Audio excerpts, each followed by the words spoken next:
In our previous video, we talked about the difference in custodial care versus skilled nursing care and exactly what Medicare covers. We unlocked the fact that Medicare does not cover long-term care. That in fact falls upon you to cover for yourself. Hi, my name is Stephanie McKay and I'm with Safeguard Insurance. Today I'm going to cover different long-term care options. Not all of these options are going to be typical long-term care insurance, and they might surprise you just how affordable some things can be. So let's dive into exactly what traditional long-term care is.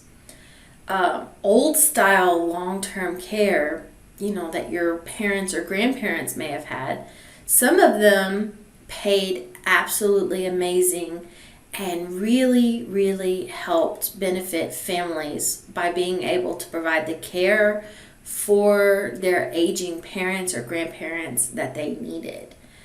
But in the case that you didn't use the long-term care, you lost all of the money that you had invested into the product. So a lot of people became scared to take out long-term care policies because they felt like there's a potential it could be a waste of money. Well, insurance companies took note of the concerns that people were experiencing with that, and they've actually enhanced the traditional long-term care policies. So they have added certain benefits to some plans, like a return of premium rider. What that means is you have a long-term care policy.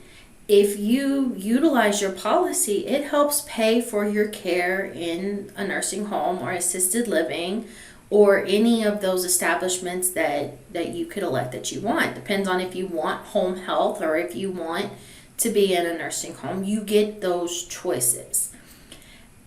But with the return of premium, if you do not utilize the long-term care benefits, you can have your premiums returned to you. If you never utilize the plan, you can have your premiums given back. And so you are not losing all of that investment that you've put into that product for years and years. It could be returned to you, or if you're passed away, it could be returned to your beneficiaries. So it's not a waste of money. It's providing you with the safety of knowing if you need to go into a nursing home or an assisted living facility, that you have that option, while it's also giving you the security of knowing if you never use it, you're not just throwing your money down the drain. So another option that has come about, there is a hybrid option for long-term care. And within the hybrid option, there's two subcategories of hybrid long-term care policies. The first one is a annuity with a long-term care rider on it. So what that usually is you can do a lump sum premium, or some plans will allow you to make monthly contributions to an annuity. It just depends on what contract you're looking at. And, say you elect to do a lump sum, you drop some money in, you have that money growing in one pot, and then you have a secondary bucket of long-term care benefits. Kind of the same as a traditional. If you use the long-term care benefits, that's what you're going to have to use in your policy. And how much you put into the policy to, reflects how much you get to take out of the policy. But if you put that money in early enough, those benefits can grow and grow and grow and grow, and you can have a lot of benefits by the time you're ready to utilize them.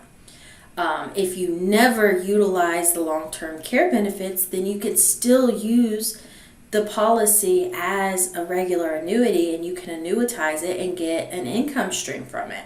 Or you could pass it down to your beneficiaries if you never annuitize the money. If it's extra money that you are not utilizing for anything and you don't need to draw it as income, depending on whether or not RMDs are going to apply to it. If RMDs apply to it, you basically need to take out or you're going to be penalized by the IRS for that. So watch out for RMDs. But outside of that, there is also a life insurance, a hybrid option with long-term care. So in the same regards, you can pay a monthly premium for a life insurance policy. If you pass away and you never use the long-term care rider on it, then you have the full death benefit for the policy. Depending on the different type of policy, if you utilize the long-term care benefits, it's possible it can lower your death benefit. And then there's some that will have two different buckets there, and you have your full death benefit and you still have your full long-term care benefits as well. It depends on the contract and the company that you're looking at. So there's different options there. And then there's also self-funding. So self-funding is just basically you pay out of pocket every month for your long-term care. The problem with that is, for one, it's not the most tax efficient way to do it.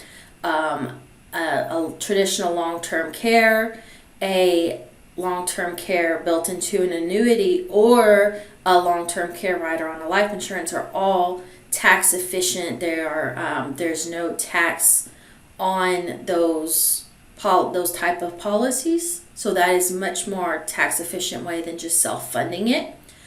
And then also just the cost of how much that is. If you're looking, the national average of an assisted living facility is $4,500 per month. And then if you looked at a private room in a nursing home, is close to $7,500 per month. That's the national average. Now, some areas will be higher, some areas will be lower. Just that's the national average. But that is a lot of money to come up with every single month to pay for nursing home care just out of your pocket. So for a lot of people, that's not exactly the most efficient or effective way to pay for long-term care. I know some financial advisors, that's how they say to do it, is to have enough in assets that you could just pay for cash. But even if you have enough in assets to pay for cash, that's not always the most efficient way to do it. You can utilize those assets that you have to have a much more tax efficient strategy for covering your long-term care. So if this is something that you find yourself concerned with, you don't think any of those options would work for you, there's also different options like home health plans and recovery care plans. Recovery care plans are more like a short-term type of long-term care idea. It is not technically a long-term care policy, but it acts as if it is a long-term care policy. So by definition, it is not long-term care insurance, but it can be used for custodial care, long-term care needs. And then a home health care policy is basically exactly how it sounds, home health care. It helps you pay for somebody to come in your home and help you with some of those services that you might need, like toileting and bathing and eating and different things like that you might need help with, even sometimes housework and different things that you might not be able to accomplish by yourself anymore. So those are much more cost-effective strategies than, dumping a large amount of money into an annuity that, for those people who haven't saved for retirement might not have. Now, obviously, a traditional long-term care policy or a hybrid option, a life insurance or a annuity, is going to give you more coverage. It's going to give you more options. It's going to give you better quality of care. But a home health plan and a recovery care plan is also a great asset to use with those other options, so that you don't necessarily have to max out all those amounts for long-term care. If you put a long-term care traditional plan with the short-term recovery plan, you can reduce down your traditional long-term care benefits and not have to spend out as much money. So there's different ways to put these plans together, and every single person is different. Every person is coming with, different retirement, and, some people have pensions and some people do not, and Social Security amounts are different for every single individual. Even what age you are when you start taking Social Security varies from person to person. So no two people are exactly alike, and that's the importance of planning for these needs, because statistically you have a 7 in 10 chance of needing some type of custodial care in your lifetime. And that is very hard to cover if you have no plan for how you're going to cover it. So if you need help in that area, that is where Safeguard Insurance comes in. We can help you formulate a plan, sit down, have a conversation. We can talk on the phone. We could talk over Zoom, anything that you're comfortable with, and we can help you start formulating a plan based on your needs, your wants, and your goals. No pressure from us. We are here to help. We want to make life easier for the people that we see and that we talk to. So if that is something that you're interested in, you can give us a call. You can send us an email. We can set up something with you, whatever you're comfortable with. If you just want to email back and forth, we would be happy to do that and answer questions as well. So just contact us and we will get you whatever answers you're needing. Thank you. That's it for today, and we'll see you next time.